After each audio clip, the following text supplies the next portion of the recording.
الحمد للہ وکفى وسلام علی عباده الذین اصطفى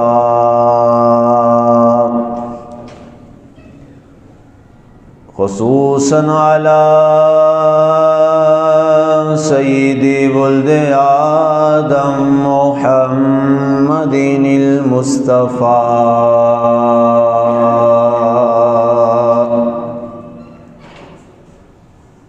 والمجتبى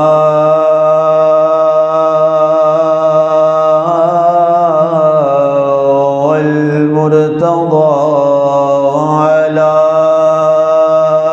آله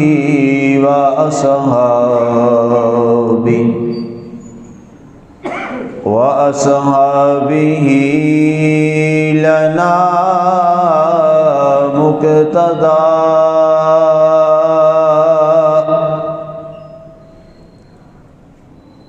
أما بعد فأعوذ بالله من الشيطان الرجيم بسم الله الرحمن الرحيم ليس البر أن تولوا وجوهكم قبل المشرق والمغرب ولكن البر من آمن بالله واليوم الآخر والملائكة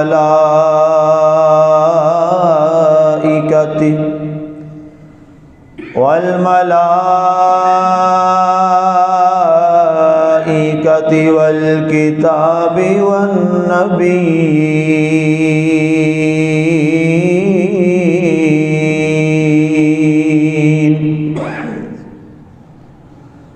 فقال النبي صلى الله عليه وسلم خير الناس من ينفع الناس. صدق الله وصدق رسوله النبي الكريم المتين الرؤوف الرحيم ونحن على ذلك لمن الشاهدين والشاكرين والحمد لله رب العالمين. یا صاحب الجمال و یا سید البشر من وجهك المنیر لقد نور القمر. ہزار بار بشویم دہن ز مشک و گلاب ہنوز نام تو گفتن کمال بے ادبیست. لا يمكن الثناء كما كان حقه بعد از خدا بزرگ توئی قصہ مختصر. بعد حمد و صلاۃ معزز سامعین و ناظرین، آج کا ہمارا خطبہ جمعۃ المبارک وجود باری تعالی، اطاعت الہی، ایمان باللہ، ایمان بالرسول، اور خاص طور پر ہمارے وہ بنیادی عقائد جو ایک مسلمان کے لیے لازمی اور ضروری ہیں، اس کے بارے قرآن ہمیں کیا نظریہ دیتا ہے، انشاءاللہ آج ہم اس کے تحت بات کریں گے. رب ذوالجلال کا پاک فرمان سورہ البقرہ شریف، اس کی آیہ مبارکہ 177 اس کا تقریباً پہلا آدھا حصہ جو ہے وہ میں نے تلاوت کیا ہے. آئیے سب سے قبل آیہ مبارکہ کے ترجمہ کی جانب بڑھتے ہیں. رب ذوالجلال نے ارشاد فرمایا لیس البر،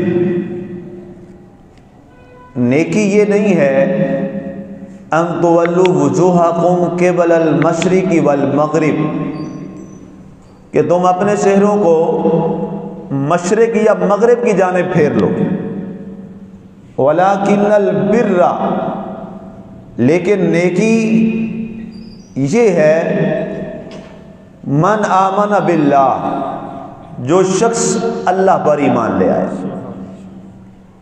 والیوم الآخر، یوم آخرت پر ایمان لے آیا، والملائکہ، اور فرشتوں پر ایمان لے آیا، والکتاب، اور آسمانی کتابوں پر ایمان لے آیا، والنبیین، اور تمام اول و آخرین سارے نبیوں پر ایمان لے آیا۔ اب یہاں یہ عقائد، بنیادی عقائد، کچھ ایسی چیزیں ہیں جو از آدم تا سیدنا محمد رسول اللہ صلی اللہ علیہ وآلہ وسلم تک کچھ مشترکہ چیزیں ایسی ہیں جو ہر دین میں رہی ہیں۔ اس کا نام اگر اسلام کے حوالہ سے دین میں آئیں گے تو وہ مذاہب بن جائیں گے، لیکن ایک مذاہب کہنے یا انہیں دین کہہ لیں، چونکہ اکمال کے ساتھ جو مکمل دین ہے وہ صرف ایک ہے، اور اس کا نام ہے دین اسلام۔ یہ بات واضح رہے، مکمل، کامل، اکمل، ہر لحاظ سے وہ صرف ایک دین ہے، اور اس دین کا نام ہے دین اسلام، اور اس کا اعلان باقاعدہ اللہ قرآن میں فرما چکا ہے، ان الدین عند اللہ الاسلام، اے لوگو اللہ کے ہاں اگر کوئی دین ہے تو وہ کون سا ہے؟ وہ دین اسلام۔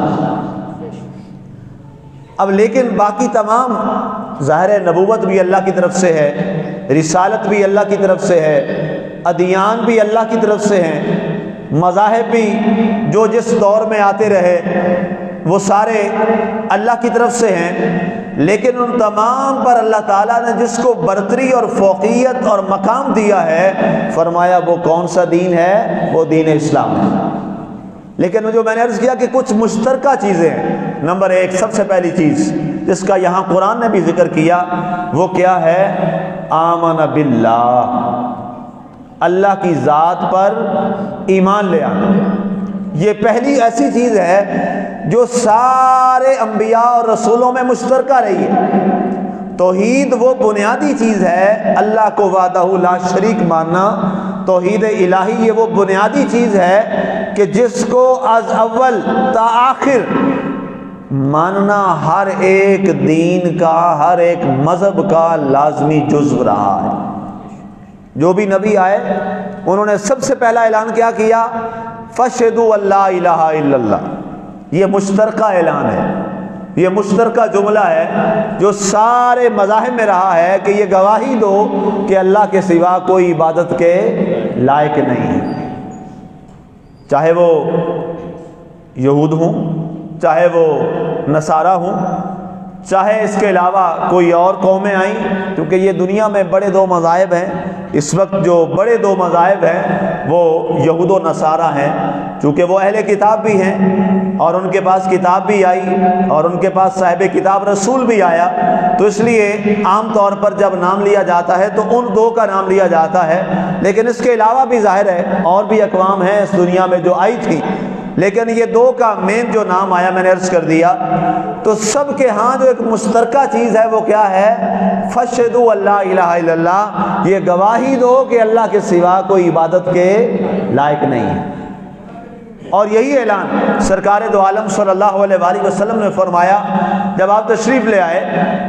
آپ نے ابھی اعلان نبوت نہیں کیا، یہ بڑی مزیدار بات ہے کہ آپ نے اعلان نبوت نہیں کیا، حالانکہ نبی تو آپ ہیں۔ میں نے شاید یہ کسی خطبے میں یہ بات میں نے عرض کی تھی کہ نبوت تو آپ کے پاس تھی، اور 12 ربیع الاول کی جو ہمارا 12 روزہ ہماری سیریز تھی وہاں سیرت النبی کی، وہاں بھی میں نے یہ بات کی تھی، آپ کو یاد ہوگا۔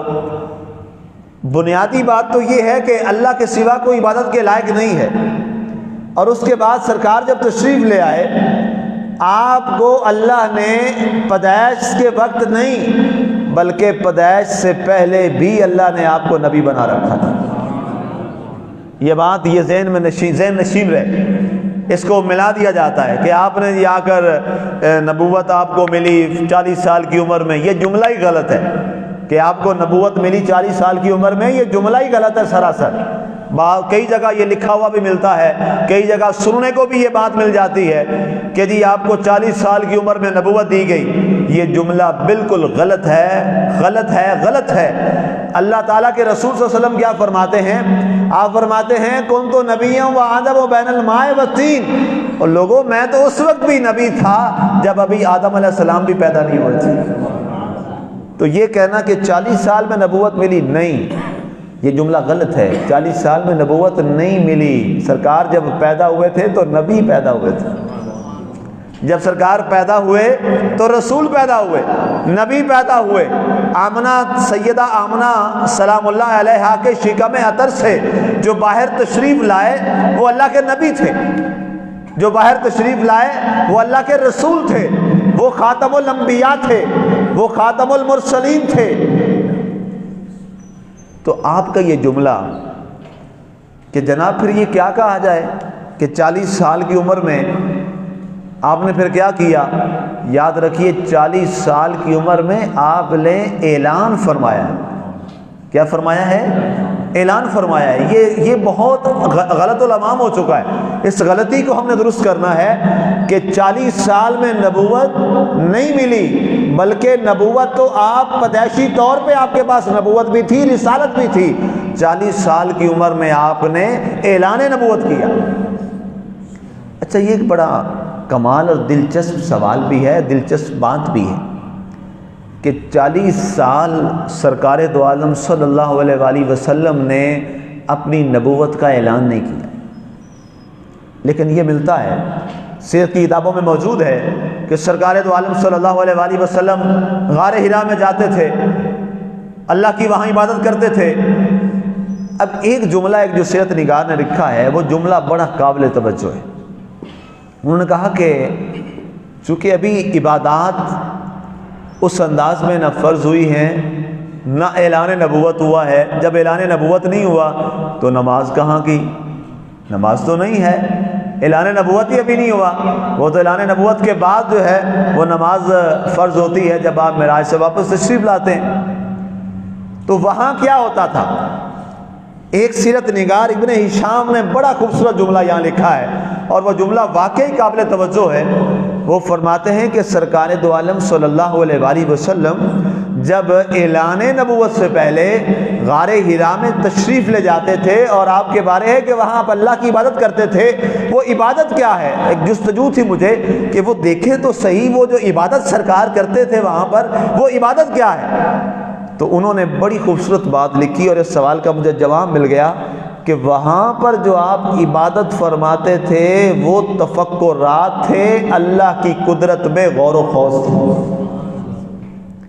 اب آئیے قرآن کے اس لفظ کی طرف، قرآن کی اس آیہ مبارکہ کی طرف جو رب ذوالجلال قرآن میں فرماتا ہے افلا تتفکرون۔ سب سے زیادہ ذکر ہے فکر کا قرآن پاک میں، ہر آیہ مبارکہ آپ کو اس مزاج میں ملے گی، افلا تتفکرون، افلا تتدبرون، افلا تنظرون، افلا تعقلون، افلا تعلمون۔ یہ الفاظ ہیں قرآن کے، تبدیل ہو کے بار بار آتے ہیں۔ تو انسان سوچتا ہے قرآن کے الفاظ میں، اسی لیے میں نے کئی دفعہ یہ گزارش کی آپ کو کہ قرآن کو صرف اس لیے مت پڑھیے، اس انداز میں مت قرآن کو پڑھیے کہ یہ محض ایک برکت کے لیے کتاب ہے۔ برکت کے لیے تو ہے ہی ہے یہ کتاب کہ جناب ہم تلاوت ایک سورت کی کر لیتے ہیں، ایک رکوع پایہ ہم نے تلاوت کر لیا، ایک آدھا پارہ ہم نے تلاوت کر لیا، یا پارہ کسی نے تلاوت کر لیا کہ جی برکت، خیر و برکت۔ دیکھیں خیر و برکت تو ہے ہی ہے، قرآن سارا ہی خیر ہے، قرآن سارا برکت ہی برکت ہے۔ لیکن میں نے گزارش کی ہے بار بار یہ کہ قرآن کو جب بھی پڑھیں تو قرآن کو غور اور خوض کے ساتھ،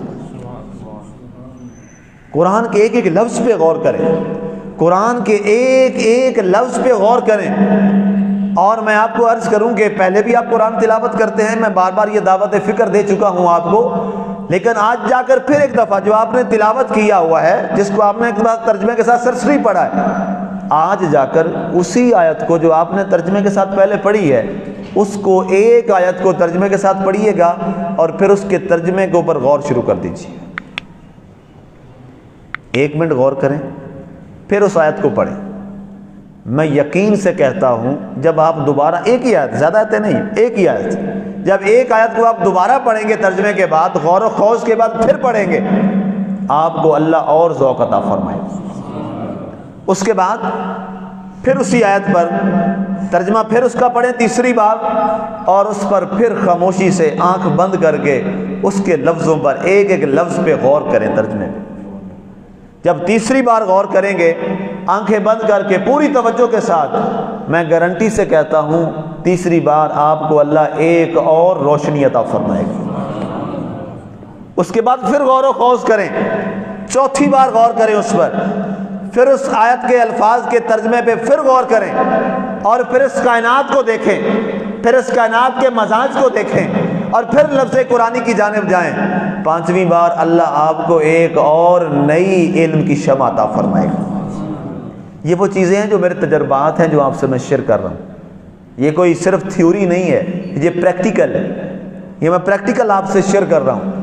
اپنا خود آزمودہ جو ایک نسخہ ہے وہ میں آپ تک پہنچا رہا ہوں. اس لیے کہ قرآن ظاہری طور پر ہمیں نظر آتا ہے کہ یہ 30 پارے ہیں، اس کی اتنی آیات ہیں، یہ اتنے احکامات پر مشتمل ہے، لیکن یقین جانیے جو میں جملہ عرض کرنے لگا ہوں، دنیا کی کتابیں اس سے زیادہ صفحات پر بھی مشتمل ہوتی ہیں، اس سے بہت بڑی بڑی ضخیم کتابیں ہیں دنیا میں موجود ہیں. یہ تو ایک کتاب اتنے بک میں ہمیں ہارڈ کاپی میں مل جاتا ہے قرآن پاک.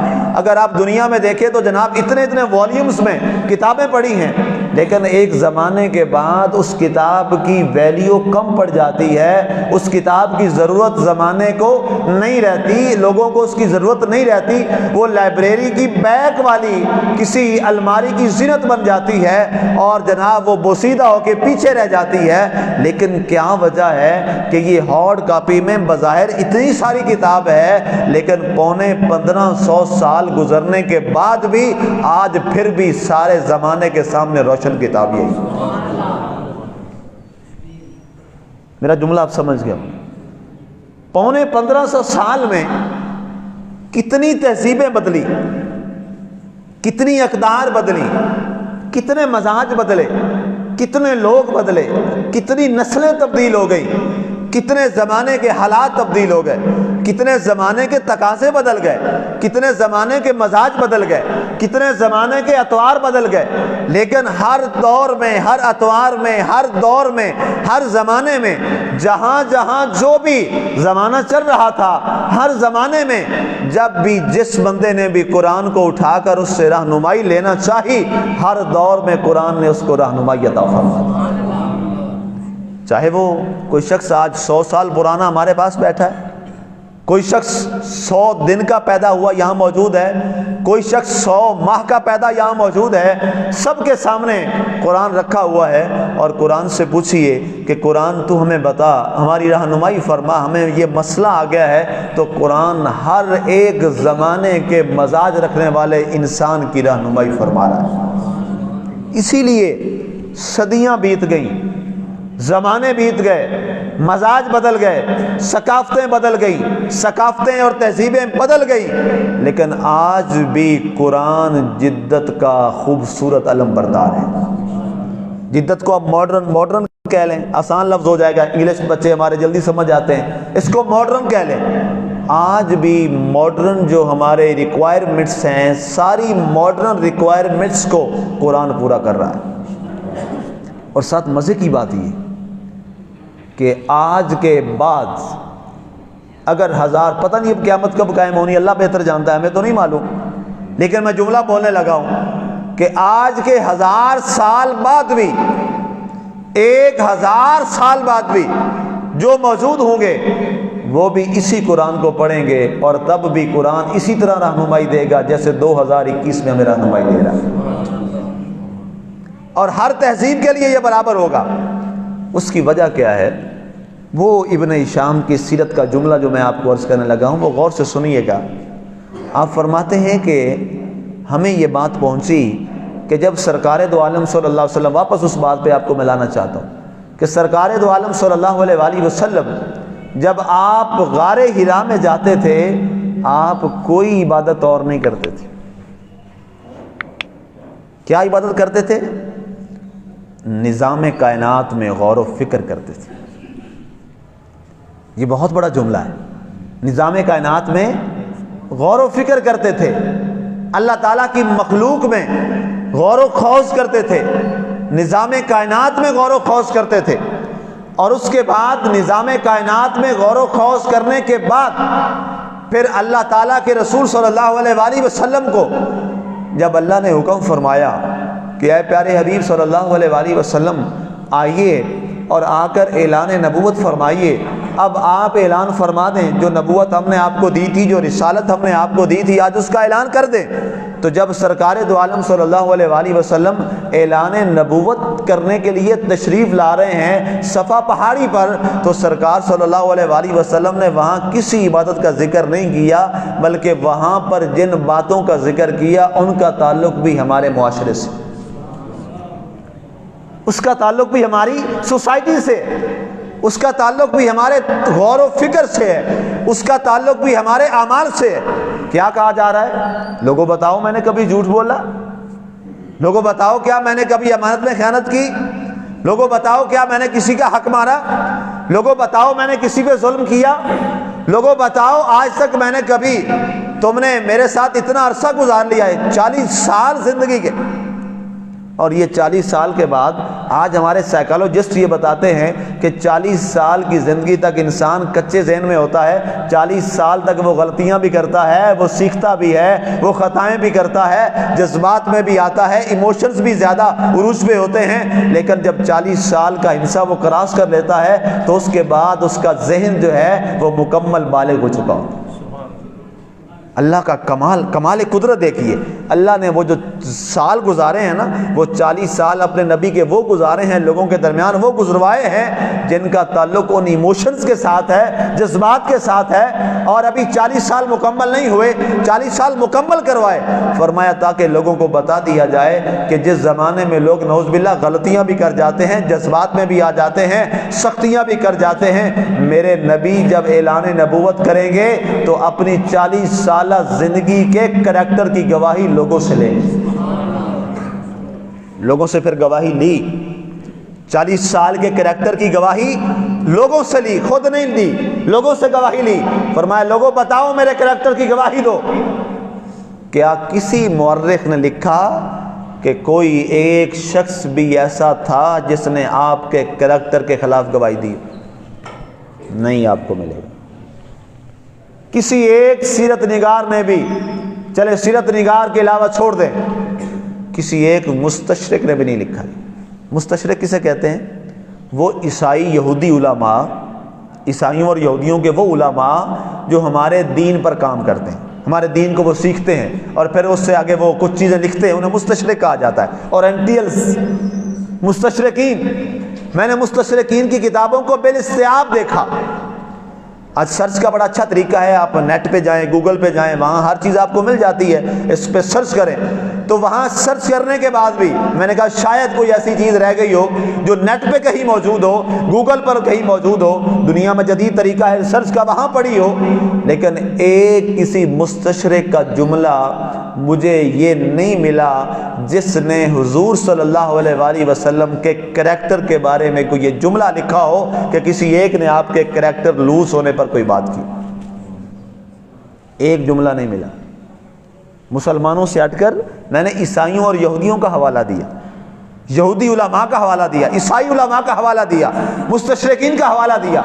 کوئی ایک مستشرق یہ ایک لائن نہیں لکھ سکا کہ نعوذ باللہ اس وقت ان کے کریکٹر پر کسی نے کوئی بات کی ہو، کسی نے نہیں کہا، بلکہ سب نے مشترکہ ایک جملہ بولا، اور وہ جملہ کیا تھا کہ سب نے کہا کہ اے محمد بن عبداللہ صلی اللہ علیہ وسلم۔ ظاہر ہے ابھی رسول تو انہوں نے مانا ہی نہیں، نہ بات ہوئی، وہ کیا کہتے تھے؟ محمد بن عبداللہ، یعنی محمد سن آف عبداللہ۔ اے محمد بن عبداللہ صلی اللہ علیہ وآلہ وسلم، ہم سارے لوگ یہ گواہی دیتے ہیں جتنے یہاں موجود ہیں، اس پورے عرب میں کریکٹر میں اللہ نے آپ کو سب سے بلند فرمایا ہے۔ آپ کا کریکٹر سب سے بلند ہے۔ اچھا جب یہ بات ہو گئی، مکمل ہو چکی، پھر سرکار نے کیا اعلان کروایا؟ اب دوسرا جو اصل اعلان تھا، جو اللہ کا نبی یہاں اعلان کرنے جا رہا تھا اور جو رب وہ اعلان کروانا چاہتا تھا، وہ اعلان کیا تھا؟ فَاشْهَدُوا أَن لَّا إِلَٰهَ إِلَّا اللَّهُ وَإِنِّي رَسُولُ اللَّهِ صلی اللہ علیہ وسلم۔ جب یہ ساری گواہیاں لے لی نا، یہ ساری باتیں گواہیاں وہاں سے لے لی، تو اب یہ اعلان کروایا، فرمایا پھر گواہی دو جس نبی کے کریکٹر پر تم نے ایک بھی کوئی اعتراض نہیں کیا اور تم نے تسلیم کیا ہے کہ اللہ کا رسول، اللہ کا نبی کردار میں، اخلاق میں، اعمال میں، اقدار میں، معاشرے میں، سوسائٹی میں، اپنے معاملات کے لحاظ سے سب سے بلند ہے، تو فرمایا پھر یہ گواہی دو کہ وہی نبی یہ فرما رہا ہے کہ اللہ الہ الا اللہ، کہ اس کائنات میں اللہ کے سوا کوئی عبادت کے لائق نہیں۔ یہ بڑا اعلان تھا۔ اور اس کے بعد دوسرا اعلان کیا؟ وَإِنِّي رَسُولُ اللَّهِ، اور یہ گواہی دو کہ میں اللہ کا رسول ہوں صلی اللہ علیہ وآلہ وسلم۔ سامعین اب آئیے اس بات پر جو میں نے ایک جملہ بولا تھا کہ توحید، اللہ کی وحدانیت، اللہ کا ایک ہونا، اللہ کا وحدہ لا شریک ماننا اور اس کا اعلان کرنا، یہ سارے نبیوں میں مشترکہ بات رہی۔ اس کے بعد اللہ فرماتا ہے لیس البر، یہ نیکی نہیں ہے کہ تم اپنے چہروں کو مشرق کی جانب کر لو، تم اپنے چہروں کو مغرب کی جانب کر لو۔ مثال کے طور پہ ابھی ہم مغرب کی جانب ہمارا چہرہ ہے، اللہ تعالیٰ کی ذات کے لیے ہم سجدہ کریں گے، اللہ کی ذات کے لیے ہم نماز پڑھیں گے۔ اللہ فرماتا ہے کہ یہ نہیں ہے نیکی۔ مولا نیکی کیا ہے؟ فرمایا وَلَٰكِنَّ الْبِرَّ مَنْ آمَنَ بِاللَّهِ، بلکہ نیکی یہ ہے جو اللہ پر ایمان لے آئے، جو اللہ پر ایمان لایا، والیوم الآخر، اور یوم آخرت پر ایمان لے آیا۔ کوئی شخص اللہ پر ایمان نہ لے آئے اور وہ مغرب کی جانب، چاہے وہ ہمارا قبلہ ہو یا بیت المقدس وہ ہو، اس کی جانب وہ منہ کر کے نمازیں پڑھتا رہے یا اپنے طریقے کی عبادات کرتا رہے، کیا اس کی عبادت قبول ہو جائے گی؟ نہیں قبول ہوگی۔ بنیادی عنصر کیا ہے؟ بیسک ایلیمنٹ کیا ہے؟ بیسک ایلیمنٹ اور بنیادی عنصر کیا ہے؟ وہ ہے لا الہ الا اللہ محمد الرسول اللہ صلی اللہ علیہ وآلہ وسلم، اس کا اقرار۔ اس کے بعد فرمایا کہ جب یہ اقرار کر لیا، اب اگلی بات پہ آ جائیے۔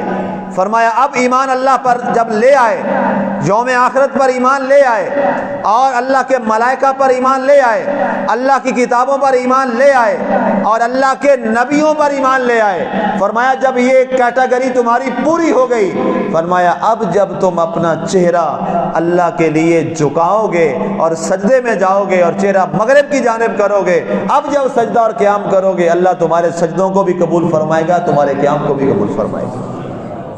یہ ہے اصل چیز۔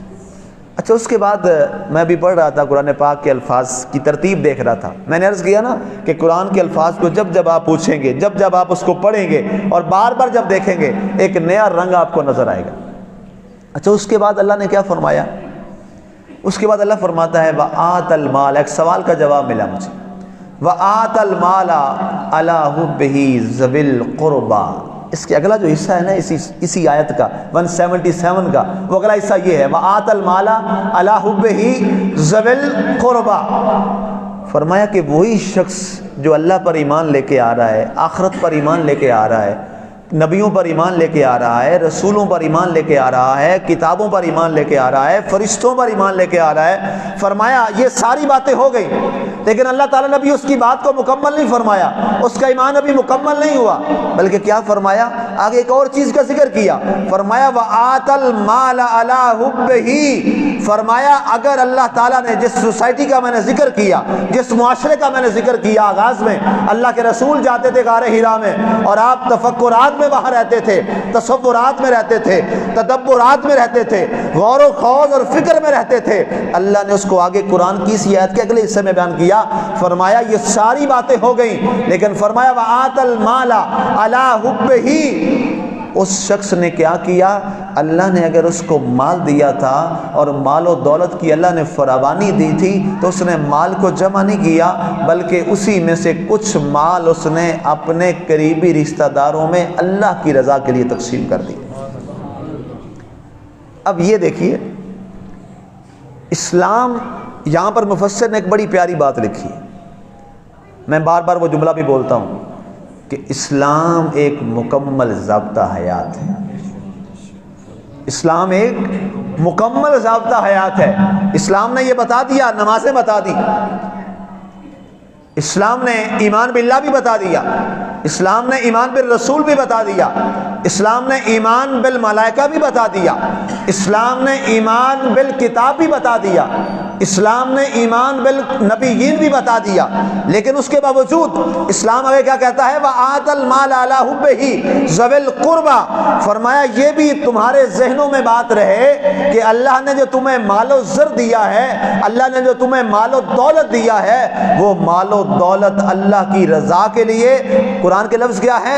وَآتَ الْمَالَ عَلَىٰ حُبِّهِ، اللہ کی محبت میں، وہاں بھی پیش نظر رشتہ دار نہیں ہے، پیش نظر آپ کا عزیز نہیں ہے، اللہ نے ذوی القربیٰ کو بعد میں رکھا، اس سے پہلے کیا رکھا؟ آت المال علی حبہ، علی حبہ، حبہ کا لفظ ہے، حبہ سے مراد کس کی محبت ہے؟ اللہ کی محبت۔ یہ بنیادی لفظ یاد رہے، وآت المال علی حبہ، کہ اللہ کی محبت میں، اللہ کے پیار میں، اللہ کی رضا کے لیے، اللہ تعالیٰ کی خوشنودی چاہنے کے لیے، وآت المال علی حبہ، فرمایا اللہ کی محبت میں، اللہ کے پیار میں، اللہ کے عشق میں، اور اللہ تعالیٰ کے ساتھ اپنی بندگی ادا کرنے کے لیے، اور اس خالق اور مالک کے لیے جس خالق و مالک و رازق نے سب کچھ دیا ہے، فرمایا آت المال علی حبہ، اللہ کی محبت میں اس نے ذوی القربا اپنے رشتہ داروں میں اللہ کی رضا کے لیے مال تقسیم کر دیا۔ اب یہاں پہ مسلمانوں ایک بات میں عرض کرنا چاہوں، اسلام نے، یہ بڑی ضروری میری بات ہے اور گزارش میری غور سے سنیے گا، اللہ کی راہ میں مال دینے کے وقت سب سے زیادہ آپ کے غریب رشتہ دار آپ کے حقدار ہیں، سب سے یہ بات یاد رہے، آپ کے جو غریب رشتہ دار ہیں وہ سب سے پہلے آپ کے مستحق اور آپ کے حقدار ہیں۔ آپ کا سب سے پہلا حق وہاں پہ ہے کہ آپ کا وہ رشتہ دار، سارے رشتہ دار سارے تو امیر نہیں ہوتے، غریب اور امیر رب نے نظام بنایا ہے، غریب بھی ہوتے ہیں، امیر بھی ہوتے ہیں، لیکن اللہ تعالیٰ نے فرمایا سب سے پہلے جو تیرا غریب رشتہ دار ہے اس کا تیرے اوپر حق ہے۔ اچھا ہو سکتا ہے جی وہ غریب ہے، جی وہ لڑتا بڑا ہے، اس کے اندر جی یہ چیز ہے، آپ کے مزاج میں نہیں چلتا، آپ کا کہنا نہیں مانتا، آپ کا مخالف ہے، بھلے وہ آپ کا مخالف ہے، اللہ نے کیا فرمایا؟ تو نے اس کے لیے تھوڑا دینا ہے، وآت المال علی حبہ، تو نے تو میری محبت میں دینا ہے، تو نے تو میری محبت میں دینا ہے۔ رشتہ دار آپ کو گالیاں بھی دے رہا ہو، آپ نے گالیاں نہیں اس کی دیکھنی، وہ آپ کو برا بھلا کہتا ہو، آپ نے یہ نہیں دیکھنا، وہ آپ کو سلام بھی نہ لے، آپ نے یہ نہیں دیکھنا، آپ نے دیکھنا ہے میرا رب قرآن میں کیا فرما رہا ہے، وآت المال علی حبہ، میں تو محبت خدا میں دے رہا ہوں، میں تو اللہ کی محبت میں دے رہا ہوں۔ اللہ فرماتا ہے جب تو اس کی محبت میں دے گا تو پھر یاد رکھ قیامت والے دن اللہ بھی اسی کی محبت کی بنیاد پر جو تو نے اپنے مالک کے لیے محبت رکھی تھی، اللہ وہی محبت تجھے یوم حشر میں عطا فرمائے گا۔ اور جس کو وہ محبت مل گئی، اللہ کی وہ محبت اور وہ پیار یوم آخرت میں مل گیا۔ سیدنا صدیق اکبر تھے نا جی، اچانک یہ بات یاد آ گئی، تو وہاں پہ سورہ نور میں یہ واقعہ ہے، پھر اس پر انشاءاللہ کبھی تفصیلی بات کریں گے خطبہ جمعہ میں، جب آپ نے حضرت عائشہ رضی اللہ تعالیٰ عنہ جو زوجہ رسول ہیں صلی اللہ علیہ وآلہ وسلم، آپ پر الزام لگا تھا، آپ پر تہمت لگی تھی حضرت اماں عائشہ صدیقہ رضی اللہ تعالیٰ عنہ پر، تو آپ کی برات کے لیے قرآن نے آیت نازل، اللہ نے آیت نازل فرمائی، تو ان میں ایک صحابی تھے جن کو حضرت سیدنا صدیق اکبر ماہانہ کچھ خرچہ دیا کرتے تھے، غریب تھے، غریب تھے، صحابی رسول تھے، غریب تھے، لیکن ان کی ہیلپ کرتے تھے۔ حضرت ابوبکر صدیق کو پتہ چلا کہ میری بیٹی پر اس نے الزام لگایا ہے، اور یہ پیش تھا، آپ نے منتھلی وہ جو دیتے تھے نا حضرت ابوبکر صدیق، آپ نے وہ روک لی، تو فوراً قرآن کی آیت نازل ہو گئی۔ سرکار نے بلایا ابوبکر صدیق کو، فرمایا ابوبکر تو کسی فلاں بندے کی مدد کرتا تھا یا رسول اللہ کرتا تھا؟ فرمایا تو نے روک لی ہے؟ کہا روک لی ہے۔ آپ نے فرمایا رب فرما رہا ہے ابوبکر سے کہیں تو ہمارے لیے دیتا تھا کہ اس کے لیے دیتا تھا؟ اگر میرے لیے دیتا تھا تو پھر دیتا رہے، یہ میرا کام ہے کہ میں اس کو کیسے اپنے حضور چکاؤں گا۔ سیدنا صدیق اکبر نے اللہ سے معافی مانگی اور دوبارہ ان کو دینا شروع کر دیا۔ اس سے بڑی کیا بات ہو سکتی ہے کہ جو آپ کی بیٹی پر زنا کا الزام لگا دے، اللہ فرماتا ہے اس غریب رشتہ دار کو بھی دینے سے مت رکنا۔ اس لیے کیوں قرآن کے جو لفظ ہیں وَآتَ الْمَالَ عَلَىٰ حُبِّهِ، اس حب ہی پہ غور رہے کہ ہم نے جو کام کرنا ہے کس کے لیے کرنا ہے؟ اللہ کی رضا کے لیے کرنا۔ اور یاد رکھیے گا اللہ کے نبی نے یہ اعلان فرمایا تھا کہ جس شخص نے جو کام اللہ کی رضا کے لیے کیا، من کان للہ کان اللہ لہ، فرمایا پھر اس کو جزا دینے کے لیے اللہ کافی۔ آج یہ تہیہ کریں، آج کے خطبہ جمعہ میں ہم نے جو کام کرنا ہے اللہ کی رضا کے لیے کرنا ہے۔ جب ہمارا کام اللہ کی رضا کے لیے ہو جائے گا اور وہ کام ہم اچھا اس لیے کریں کہ ہمارا رب ہم سے راضی ہو جائے گا، تو یاد رکھنا قیامت والے دن وہی رب آپ سے راضی ہو کر آپ کو جنت عطا فرمائے گا۔ آمین وما علینا الا البلاغ المبین۔